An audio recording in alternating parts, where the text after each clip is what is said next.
Assalamualaikum warahmatullahi wabarakatuh. Qala al-muhaddits rahimahullahu ta'ala wa nafa'ana bihi wa bi'ulumihi fid dharain. Wa an Ummi Salamah radhiyallahu anha qalat. Dan dari Ummi Salamah radhiyallahu anha beliau berkata, qala Rasulullah sallallahu alaihi wasallam. Telah bersabda Rasulullah sallallahu alaihi wasallam, innakum takhtasimuna ilayya. Sesungguhnya kalian mengadukan perkara kepada saya. Kalian bertengkar dan mengadukan perkara kalian itu kepada saya. Wala'alla ba'dakum ayyakuna alhana bihujjatihi min ba'din. Dan bisa jadi sebagian kalian lebih bisa menyatakan hujjah, lebih bisa menyatakan hujjah daripada sebagian yang lain. Aqdi lahu ala nahwi ma asma'u minhu. Lalu saya memutuskan hukum untuknya sesuai dengan apa yang saya dengar darinya. Faman qata'tu lahu min haqqi akhihi syai'an.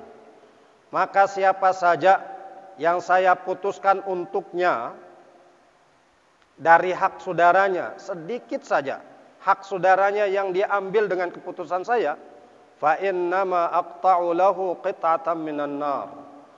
Maka sesungguhnya saya telah memutuskan untuknya potongan dari api neraka. Muttafaqun alaih. Rasulullah sallallahu alaihi wasallam di dalam hadis ini menjelaskan bahwa kadang seorang hakim itu bisa terpengaruh dengan hujjah, dengan argumentasi dari orang yang berperkara itu. Itu sebabnya ketika orang yang berperkara tidak bisa menyampaikan argumentasinya sendiri, kan dia butuh pengacara itu. Butuh pengacara untuk membantu dia ngomong, untuk membantu dia membela diri atau menguatkan tuduhannya. Maka di antara pengacara-pengacara itu kan ada yang lebih memahami masalah dan lebih memahami argumentasi dari masalah itu. Sehingga dengan kepintarannya berbicara, kadang hakim terpengaruh dengan itu. Sehingga si hakim memutuskan hukum sesuai dengan apa yang disampaikan oleh pengacara ini. Karena kemampuannya berbicara, retorikanya, kemudian dalil-dalil yang dia sampaikan itu seperti memuaskan si hakim. Sementara pengacara yang ini kurang misalnya. Sehingga si hakim memutuskan keputusan hukum sesuai dengan kuatnya argumentasi dari pengacara A. Karena kemampuannya berargumentasi. Itu diingatkan oleh Rasulullah SAW. Rasulullah SAW saja kadang bisa saja beliau memutuskan satu hukum hanya dengan melihat argumentasi dari orang yang berperkara itu. Maka Rasulullah mengingatkan, siapa saja yang saya putuskan hukum untuknya sehingga dia mengambil hak saudaranya yang bukan haknya sendiri, maka itu artinya saya sudah memutuskan untuknya, saya sudah memotongkan untuknya sepotong dari siksa neraka. Ini kaitannya dengan hak kepemilikan. Kan banyak orang yang berebut hak milik, hak kepemilikan terhadap tanah, misalnya, hak kepemilikan terhadap rumah. Nah, ketika memperebutkan hak-hak seperti itu, kadang nanti si hakim itu memutuskan hukum yang memberikan hak kepada orang yang sebenarnya tidak berhak. Maka dalam kondisi seperti ini, ketika hakim itu memutuskan hukum hanya berdasarkan kepada apa yang ia dengar, dan itu tidak bisa disalahkan. Hakim itu tidak bisa disalahkan ketika dia memutuskan hukum dengan mendengarkan argumentasi-argumentasi yang memuaskan bagi dia misalnya. Dan sepertinya argumentasi itu benar. Sementara yang lain tidak bisa menyatakan dalil-dalil seperti dia. Maka hakim terpengaruh memberikan keputusan hukum sesuai dengan kemampuan dari salah seorang dari yang berperkara ini mengajukan argumentasinya dan dalil-dalil hukumnya. Tidak bisa disalahkan. Karena Rasulullah SAW saja bisa saja seperti itu. Beliau menyatakan sendiri, fa'aqdi lahu ala nahwi ma asma'u. Maka saya memutuskan untuknya sesuai dengan apa yang saya dengar. Ma asma'u minhu. Jadi kan nanti hakim ada keputusan hukum yang dia dasarkan kepada apa yang dia dengar. Ada juga keputusan hukum berdasarkan dengan apa yang ia tahu. Tapi biasanya hakim itu memutuskan hukum sesuai dengan apa yang ia dengar. Walaupun ia tahu sesuatu misalnya, ia tahu sesuatu, tapi sesuatu yang ia dengar itu berbeda dengan apa yang ia tahu. Seperti kemarin dijelaskan tentang Sayyidina Ali radhiyallahu anhu yang berperkara, nanti juga akan ada yang berperkara dengan seorang Yahudi. Suatu saat Sayyidina Ali kejatuhan baju besinya. Beliau sedang menunggangi seekor unta dan baju besi beliau jatuh. Dan beliau tidak sadar kalau baju besinya ada jatuh. Sampai beliau melihat baju besi itu ada di tangan seorang Yahudi. Ketika beliau melihat baju besi beliau ada di tangan seorang Yahudi itu, beliau menyatakan, ini baju besi saya. Baju besi ini jatuh dari saya ketika saya mengendarai, ketika saya menunggangi seekor unta yang warnanya abu-abu. Jelas itu. Jelas dijelaskan oleh Sayyidina Ali. Ini baju besi ini jatuh dari saya ketika saya menunggangi seekor unta yang berwarna abu-abu. Tapi si Yahudi ini bilang, oh ini baju besi saya. Dia ada di tangan saya. Oh kalau begitu kita harus mengajukan ini ke pengadilan. Nah, yang jadi hakim pada saat itu Qadhi Syuraih. Beliaulah yang memutuskan perkara antara Sayyidina Ali dengan si Yahudi ini. Dan Syuraih menyatakan bahwa baju besi ini milik si Yahudi.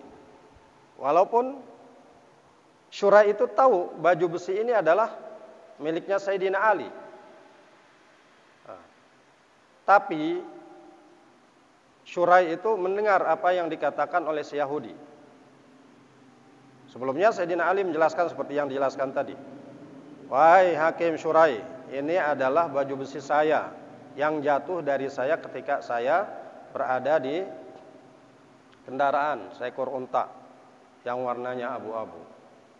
Dan saya lihat si Yahudi ini membawa baju besi saya. Si Yahudi itu bilang, enggak, ini baju besi ini ada di tangan saya, berarti dia milik saya. Sampai Qadhi Syuraih meminta kepada Sayyidina Ali untuk mendatangkan dua orang saksi.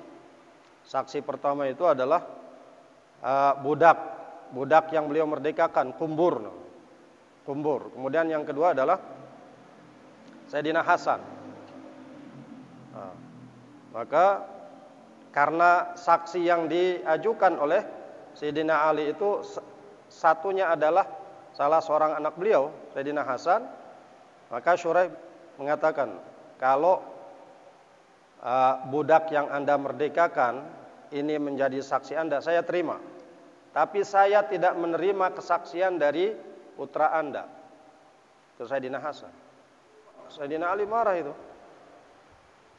Apa Anda tidak pernah mendengar Sayyidina Umar bin Khattab radhiyallahu anhu mengatakan bahwa beliau pernah mendengar Rasulullah SAW bersabda bahwa Hasan dan Husain itu adalah pemimpin anak-anak muda nanti di dalam surga. pemimpin para pemuda surga. Lalu apa Anda tidak mau menerima kesaksian seorang pemimpin surga, seorang pemimpin anak muda di dalam surga? Ya, tetap saja, ya namanya pengadilan dunia, yang harus diberlakukan itu adalah aturan dunia. Aturan dunia, aturan di dalam Islam, di dalam pengadilan dunia itu tidak dibenarkan seorang anak memberikan kesaksian untuk bapaknya atau untuk ibunya. Tidak boleh. Begitu juga seorang bapak tidak dibenarkan memberikan kesaksian untuk anaknya yang berperkara itu. Akhirnya dimenangkan si Yahudi, dan karena itulah si Yahudi itu melihat keadilan di dalam Islam itu betul-betul ditegakkan. Bahkan sampai khalifah bisa dikalahkan. Karena khalifah tidak bisa mendatangkan saksi sesuai dengan aturan hukum di dalam Islam. Karena menyadari begitu tegaknya keadilan di dalam hukum Islam, si Yahudi ini menyatakan asyhadu an la ilaha illallah wa asyhadu anna Muhammadar Rasulullah. Jadi apa yang dilakukan oleh Qadhi Syuraih itu, beliau memutuskan hukum sesuai dengan apa yang beliau dengar. Beliau menyampingkan apa yang beliau tahu. Yang beliau tahu, baju besi itu milik Sayyidina Ali. Tapi yang beliau dengar dari Yahudi ini adalah miliknya karena ada di tangannya. Itu bukti kalau itu milik si Yahudi itu. Nah, milik si Yahudi. Apalagi ketika Sayyidina Ali tidak bisa mendatangkan saksi. Itu bisa terjadi dan itu dibenarkan. Hakim itu memutuskan satu hukum sesuai dengan apa yang dia dengar, dengan menyampingkan apa yang dia ketahui. Dan dibenarkan keputusan hukumnya itu. Dia tidak disalahkan. Selama dia tidak menghalalkan apa yang Allah haramkan, keputusan hukumnya itu bisa dibenarkan. Keputusan hukum yang berdasarkan kepada apa yang ia dengar. Nah, Rasulullah mengatakan seperti itu. Wala'alla ba'dakum ayyakuna alhana bihujjatihi min ba'din fa'aqdi lahu ala nahwi ma asma'u. Maka saya memutuskan untuknya sesuai dengan apa yang saya dengar dari dia. Sesuai dengan apa yang saya dengar dari dia. Bisa saja hasil hukum itu, keputusan hukum itu salah. Keputusan hukum yang berdasarkan kepada apa yang didengar itu salah. Dan itu tidak dipermasalahkan dari si hakim, karena memang yang dituntut dari si hakim itu adalah apa yang secara zahir dia bisa putuskan hukumnya. Tidak bisa dituntut dia untuk memutus satu hukum yang tidak bisa dia ketahui bagian dalamnya itu. Karena hal-hal yang sifatnya batin itu, hal-hal yang sifatnya tersembunyi itu adalah urusan Allah Subhanahu wa taala. Karena bisa jadi kan orang yang pandai bicara itu dengan kepandaiannya berbicara, dia menutupi kebenaran. Dan itu banyak orang-orang yang menutupi kebenaran dan berhasil menutupi kebenaran itu dengan kepandaiannya berbicara. Dan kita lihat para pengacara itu kan orang-orang yang pandai bicara itu. Yang penting dia dapat bayaran besar, dia bisa memenangkan satu perkara. Nah, itu nanti ada lagi itu masalahnya. Kalau orang membela suatu kebatilan dengan kemampuannya berbicara itu, nanti ada ancamannya. Kemudian hadis yang ke-9, Wan Jabirin radhiyallahu anhu qala, dari Sayyidina Jabir radhiyallahu anhu, beliau berkata, sami'tu Rasulullah sallallahu alaihi wasallam yaqul, saya pernah mendengar Rasulullah sallallahu alaihi wasallam bersabda, kaifa tuqaddasu ummatun la yu'khadhu min syadidihim li dha'ifihim, rawahu Ibnu Hibban. Bagaimana mungkin disucikan dari kesalahan-kesalahan, disucikan dari dosa-dosa satu umat, la yu'khadhu min syadidihim li dha'ifihim, tidak bisa diambil dari orang-orang yang kuat di antara mereka untuk orang-orang yang lemah. Rawahu Ibnu Hibban. Makna dari hadis ini adalah Allah tidak akan mengampuni dosa satu kaum yang mengambil hak orang-orang yang lemah. Dan kaum itu tidak bisa mengambil kembali hak orang lemah itu dari orang-orang yang kuat. Mereka biarkan orang yang lemah ini diambil haknya oleh orang-orang yang kuat. Maka kaum seperti itu tidak akan diampuni, tidak akan disucikan dari dosa oleh Allah Subhanahu wa taala. Kemudian hadis ke-10 walahu, ini kaitannya dengan hadis ke-9. Walahu syahidun min hadits Buraidah 'indal Bazzar. Dan bagi hadis yang ke-9 ini ada syahid yang menguatkan dari hadis yang diriwayatkan oleh Buraidah yang ada di dalam riwayat Imam Al-Bazzar. Kemudian hadis yang 11 juga mengatakan wa akharu min hadits Abi Sa'id 'inda Ibnu Majah. Dan hadis yang lain dari hadis yang diriwayatkan dari Abu Sa'id Al-Khudri yang ada di dalam Sunan Ibnu Majah. Ini artinya hadis yang ke-9 ini ada beberapa hadis yang menguatkannya. Yang menguatkannya, dan maksud dari hadis tadi adalah bahwa tidak mungkin suatu umat itu akan disucikan dari dosa yang tidak memberikan hak bagi orang yang lemah. Haknya yang diambil oleh orang-orang yang kuat. Itu artinya bahwa kalau di tengah-tengah masyarakat ada orang lemah yang terzolimi dan tidak ada yang bisa dan berani mengambilkan haknya, mengembalikan haknya, maka semua umat yang ada di wilayah itu, semua orang yang ada di negara itu tidak akan disucikan oleh Allah dari dosa. Dia tahu ada orang lemah yang diambil haknya oleh orang yang kuat, oleh para penguasa. Tapi tidak ada satupun yang membela orang yang lemah itu. Tidak ada satupun yang berupaya untuk mengambilkan kembali hak si lemah itu dari orang yang berkuasa itu, yang kuat itu. Maka para pemimpin itu harus belajar dari dari pidato kenegaraan yang disampaikan oleh Sayyidina Abu Bakar As-Siddiq radhiyallahu anhu ketika beliau ditunjuk menjadi khalifah kaum muslimin sepeninggal Rasulullah sallallahu alaihi wasallam. Bahwa salah satu yang beliau nyatakan adalah siapapun orang yang lemah diambil haknya oleh orang yang kuat, maka beliau akan berdiri bersama orang yang lemah itu sampai haknya dikembalikan oleh orang yang kuat itu. Karena tidak boleh ada orang yang terzolimi di dalam kepemimpinan beliau. Beliau adalah khalifah yang akan membela hak-hak orang yang lemah. Maka orang-orang yang merasa kuat harus hati-hati dengan pemimpin seperti itu. Karena mereka akan berhadapan dengan seorang pemimpin yang akan mengambil hak-hak orang yang lemah dari mereka. Kemudian hadis yang ke-12, wa an Aisyah radhiyallahu anha qalat, dan dari Siti Aisyah radhiyallahu anha beliau berkata, sami'tu Rasulullah sallallahu alaihi wasallam yaqul, saya pernah mendengar Rasulullah sallallahu alaihi wasallam bersabda, yud'a bil qadil adil yaumal qiyamati, akan didatangkan seorang hakim yang adil pada hari kiamat.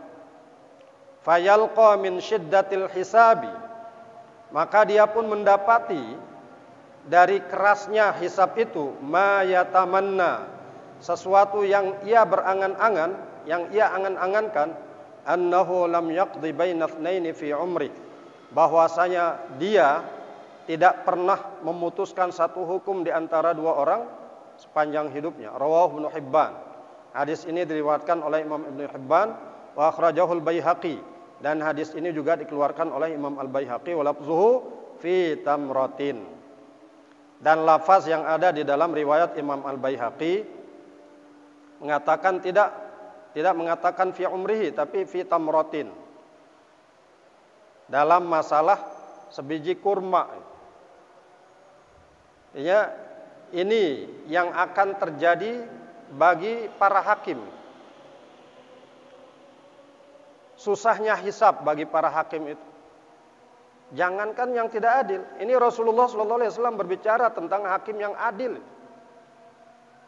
Karena susahnya hisab, jadi bedakan antara apa yang disabdakan oleh Rasulullah SAW tentang 7 golongan yang akan mendapatkan naungan di hari kiamat itu. Kan salah satunya dan yang pertama adalah imamun adil. Itu imam adil. Pemimpin yang adil. Termasuk di sini hakim yang adil yang akan mendapatkan naungan pada hari kiamat. Tapi berbeda lagi dengan hisab. Ya, naungan itu nanti di padang mahsyar. Nah, bagi para hakim itu hisab Allah itu sangat susah, sangat menyusahkan. Bahkan untuk hakim yang adil. Sehingga ketika dia menghadapi hisab yang sangat susah, si hakim yang adil ini mengingat angan-angannya, dia berangan-angan. Kalau saja dulu saya di dunia tidak pernah memutuskan satu hukum pun di antara dua orang yang berperkara. Dia ketika menghadapi hisab yang begitu susah itu, dia muncul angan, seandainya saya dulu ketika saya di dunia tidak pernah memutuskan satu hukum pun di antara dua orang, saya tidak akan menghadapi susahnya hisab seperti ini. Sampai dia berkata seperti itu. Ini hakim yang adil. Bagaimana lagi dengan hakim yang tidak adil, hakim yang zalim? Maka pantas 2 hakim dari 3 hakim itu dimasukkan neraka oleh Allah Subhanahu wa taala. Ini di waktu hisab, semua hakim itu mendapatkan susahnya hisab itu. Termasuk hakim yang adil. Jadi itu sebabnya para ulama, bahkan imam mazhab, Imam Abu Hanifah pada masa kekuasaan Al-Mansur, beliau pernah menolak jabatan sebagai hakim, sebagai qadhi itu. Beliau menolak jabatan sebagai qadhi sampai beliau dipenjara dan dipukul karena tidak mau memegang jabatan yang ditawarkan oleh Khalifah Al-Mansur itu. Imam Asy-Syafi'i rahimahullah ta'ala juga menolak tawaran jabatan sebagai hakim. Hakim tinggi, hakim agung lah istilahnya. Beliau menolak itu ketika ditawari oleh Al-Ma'mun untuk memegang jabatan itu. Beliau tidak mau. Karena tanggung jawabnya sangat besar. Nah, di dalam sebuah kitab juga diceritakan tentang Abdullah bin Wahab. Di dalam biografi beliau dijelaskan bahwa seorang khalifah pernah memutuskan bahwa jabatan sebagai hakim itu, sebagai hakim di Mesir, itu akan diberikan kepada Abdullah bin Wahab. Tapi Abdullah bin Wahab ini begitu mengetahui bahwa khalifah akan mengangkat dia menjadi hakim, dia bersembunyi itu. Sembunyi, menghindar supaya khalifah tidak menemukan beliau. Beliau sengaja menghindarkan diri supaya tidak memikul jabatan sebagai hakim itu. Sampai ada seseorang yang melihat beliau bersembunyi itu. Dan orang ini bertanya, "Wahai Ibnu Wahab, kenapa Anda tidak keluar kemudian memikul jabatan sebagai hakim itu? Memegang jabatan sebagai hakim, kan Anda bisa memutuskan hukum sesuai dengan apa yang ditentukan oleh Allah di dalam Al-Quran, sesuai dengan sunnah Rasulullah SAW. Dan Anda menguasai itu, menguasai kitabullah dan sunnah Rasulullah SAW. Kenapa Anda tidak mau keluar dan memegang jabatan itu?" Maka beliau menjawab, "Ama alimta annal ulama'a yuhsyaruna ma'al anbiya wal qudata ma'as salatin. Apa kamu tidak tahu bahwa para ulama itu nanti di hari kiamat akan dikumpulkan bersama para nabi, sementara para hakim akan dikumpulkan bersama para penguasa. Saya ingin dikumpulkan bersama para nabi dan tidak ingin dikumpulkan bersama para penguasa. Kenapa? Kalau para nabi jelas akan dimasukkan oleh Allah ke dalam surga. Tapi kalau para penguasa, kalau dia adil, dia beriman dan adil, baru ada jaminan untuk dia dimasukkan ke dalam surga. Maka begitu juga orang-orang yang dikumpulkan bersama para penguasa itu. Tergantung penguasa yang mana yang dia ikuti. Penguasa yang mana yang dikumpulkan bersama dia. Penguasa yang beriman dan yang adil atau tidak. Itu alasan kenapa Abdullah bin Wahab itu tidak menerima jabatan sebagai hakim yang sudah ditentukan oleh khalifah untuk dia. Kemudian wa'an Abi Bakrah radhiyallahu anhu, dan dari Abi Bakrah radhiyallahu anhu anin Nabi sallallahu alaihi wasallam, dari Nabi sallallahu alaihi wasallam beliau bersabda la yufliha qaumun wallau amrahum imra'atan, rawahul Bukhari. Tidak akan mendapatkan kesuksesan, tidak akan sukses satu kaum yang menyerahkan urusan mereka kepada seorang wanita. Ini dalil ulama menghukumi bahwa wanita itu tidak boleh menjadi pemimpin. Walaupun sababul wurudnya ada yang mengatakan Rasulullah mengatakan hal ini ketika beliau mendengar Persia itu dipimpin oleh seorang wanita. Maka beliau mengatakan itu, la yufliha qaumun wallau amrahum imra'atan. Tidak akan sukses satu kaum yang menyerahkan urusan mereka kepada seorang wanita. Kemudian para ulama ada yang mentafsil hukum ini. Nah, di antara tafsil itu adalah kalau jabatan publik yang mengurusi urusan orang banyak dan orang yang memegang jabatan ini memiliki kewenangan yang sangat besar, yang sangat luas, maka tidak boleh kepemimpinan seperti ini diserahkan kepada seorang perempuan. Begitu juga halnya dengan keputusan hukum yang kaitannya dengan urusan orang banyak. Jumhur ulama tidak membenarkan seorang hakim yang akan memutuskan hukum di antara banyak orang itu diserahkan kepada seorang perempuan.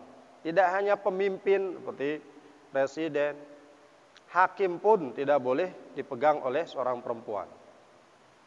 Itu menurut jumhur ulama.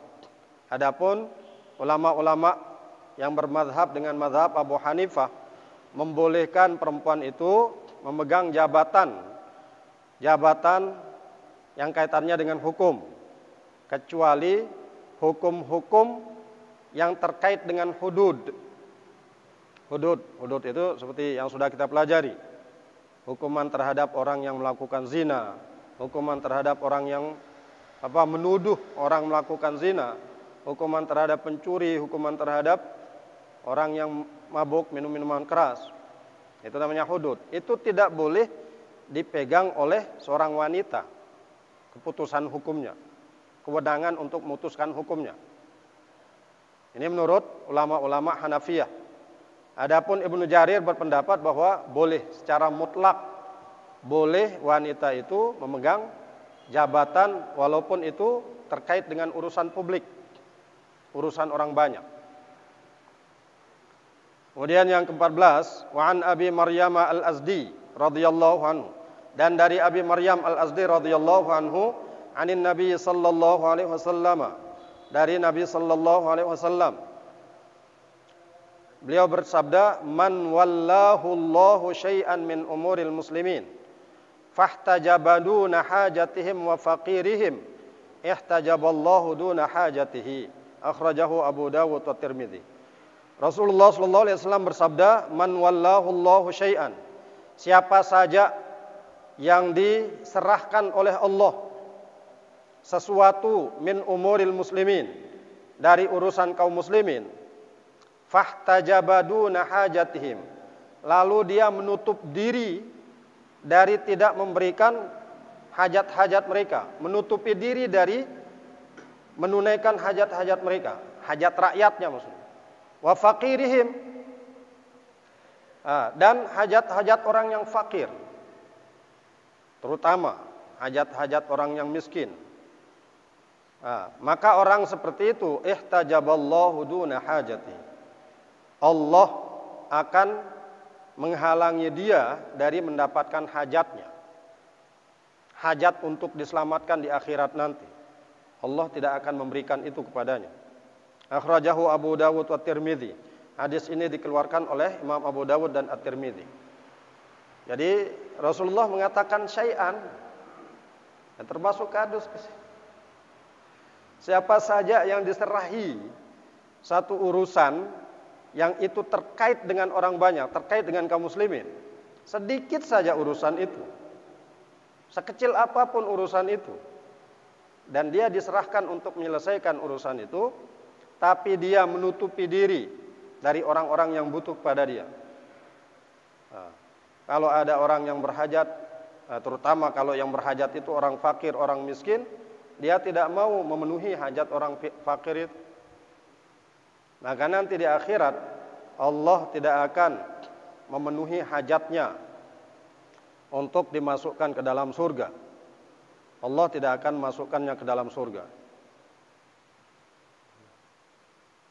Jadi siapa saja itu, bukan hanya mereka yang menjabat jabatan tinggi di negara ataupun di provinsi ataupun di kabupaten kota, siapa saja.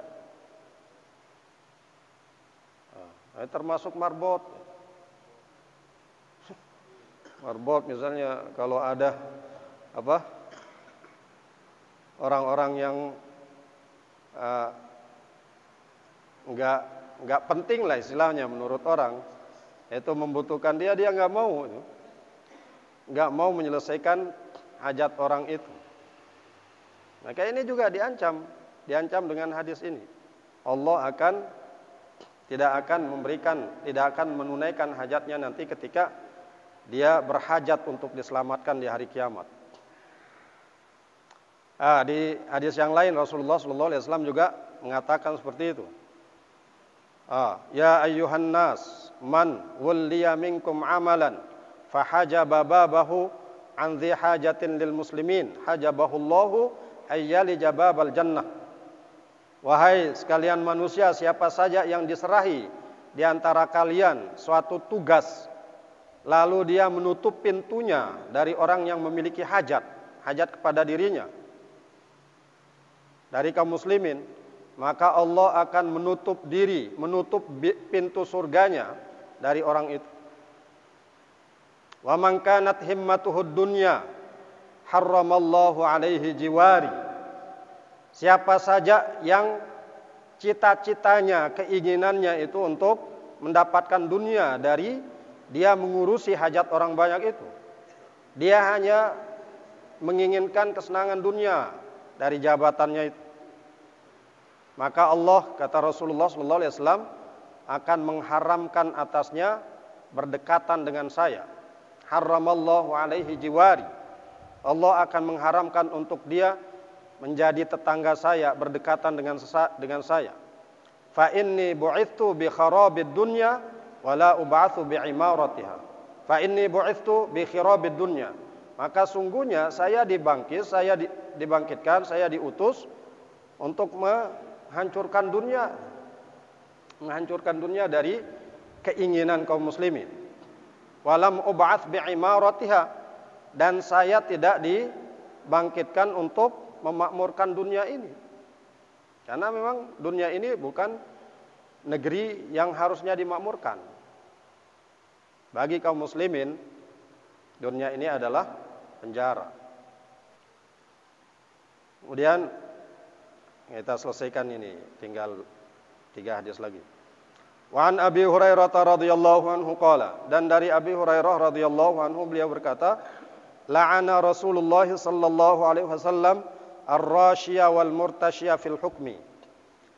Telah melaknat oleh Rasulullah sallallahu alaihi wasallam ar-rashiya, orang yang menyogok, wal murtashiya, dan orang yang menerima sogokan, fil hukmi, di dalam masalah hukum.